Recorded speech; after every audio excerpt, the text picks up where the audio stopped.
Prioritization, priority. We must prioritize in life. This will not be the first time you are hearing such word. We must prioritize. Somebody said that the most important thing in life is to let the most important thing be the most important thing in every aspect of life. So the first thing the apostle did was prioritization. They said we cannot neglect the preaching of the gospel in favor of sharing food. So prioritization. You must set your priorities right. You are a married man, but you are jumping up and down all the whole states in Nigeria in the name of crusade. Tomorrow you are in Abakaliki doing crusade. Next tomorrow you are in Kano. You finish from Kano, you go to Maiduguri. From Maiduguri to Lagos and all of that. Sometimes you are not in your house for 2 months at a stretch. And you do this, you feel that you are doing the work of God. No. Your priority is your family. Because you're a married man. In fact, one of the problems with such people, we have them in the Catholic Church. We have them. One of the problems of such people who neglect their families in the name of doing God's work. Their problem is when you prioritize your gifts above your calling or your vocation. It's a big problem in Christianity today. People prioritize their gifts or their charism above their calling or their vocation. Marriage is a vocation. A vocation is a call. This is another word for it. Just like the priesthood or the religious life. And you must give your all to it. In fact, in Matthew chapter 19, marriage is so serious that when Jesus taught about the indissolubility of marriage, that one is not negotiable. If you remember, go to Matthew chapter 19.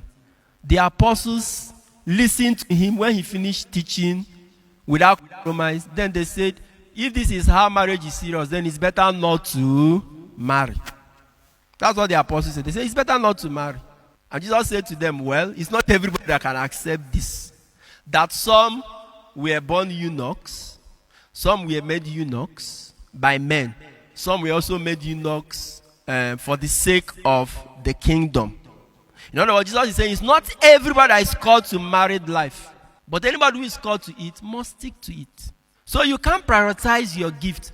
That you have the gift of healing does not mean you will sacrifice your marriage going up and down everywhere to the negligence of marriage. You have lost your priority.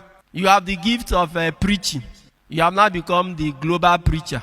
If you don't go to Lagos and preach, people will go to hell. You know, we have them in the Catholic Church.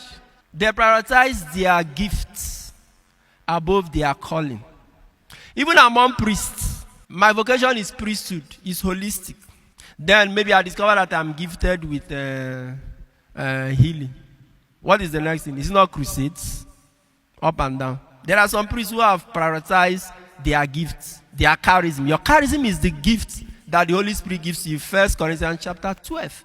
And this gift can be given to anybody. The fact that you have a charism does not mean you are called to ministry. In fact, it is said that the charism is given for the good of the community.